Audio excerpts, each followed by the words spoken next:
What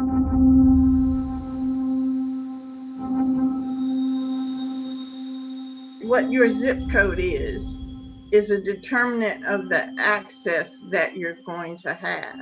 For me, as a social scientist, it makes total sense to me that we've known for a very long time that the environment around us actually shape a good deal of our experiences. And the benefit, I think, of having this conversation about zip code is that it's a trigger device, sort of mentally, to force us to think about those environments around us.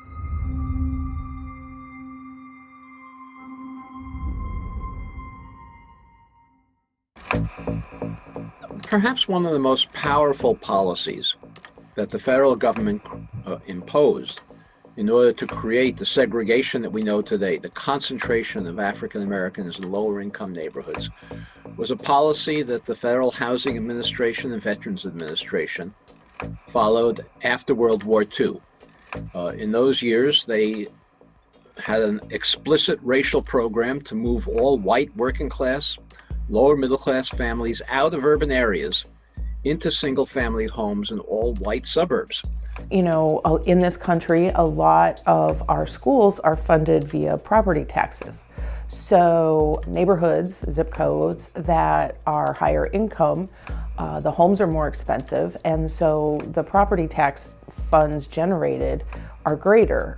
Therefore, their schools have access to a larger amount of money.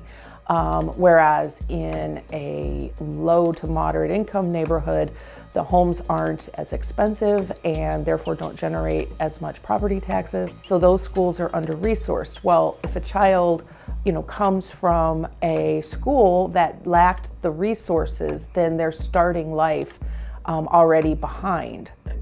I'm aware of 2 school systems where they red light, green light, and yellow light students when they enter kindergarten, pre-K.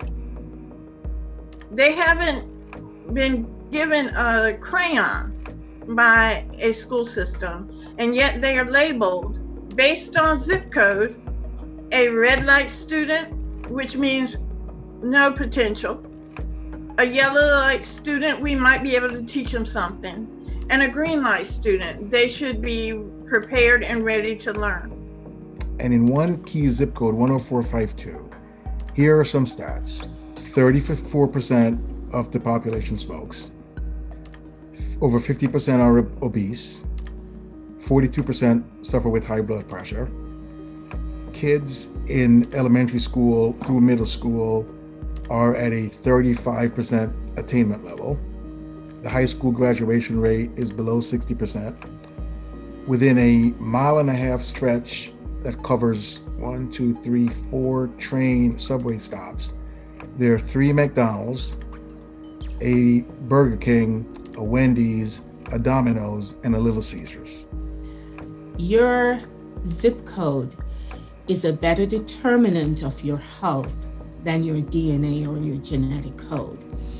And I think we've seen that as we look at how this health pandemic has impacted folks more who live in certain neighborhoods than others. I know of people who have actually died. Just think of it in this pandemic because of where you live, which is the result of discriminatory housing patterns. There are people who are now no longer with us. But transportation is another aspect of the disadvantage that many low-income segregated neighborhoods have. Typically, young men of any age really, and women, don't have access to good jobs from those neighborhoods because there's no transportation available. We don't create the kind of public transportation that's necessary. We invest a lot of money in highways to bring suburban white middle-class families into urban areas so that they can go to the theater or get to white-collar jobs. But we don't invest in the kind of public transportation that would bring residents of segregated low-income neighborhoods to good jobs. You can go back a couple of decades and look at a map of Cleveland or a map of Washington where I am right now, or a map of damn near anywhere, and you can see redlining, and you can go back decades before that to Jim Crow, and decades before that to black codes, and decades before that to slavery. I mean, you can see how this is all connected that way. People have pointed out the fact that we are segregated and have tried to do several things to correct that. But what's happened? Most recently, a year and a half ago, in a zip code that governs the Upper West Side of Manhattan, this is where people who probably make upwards of 150 to millions of dollars a year were being asked to accept into their super high functioning schools 25% of the kids of a neighboring zip code to help. And there was a major uproar amongst the residents of the Upper West Side.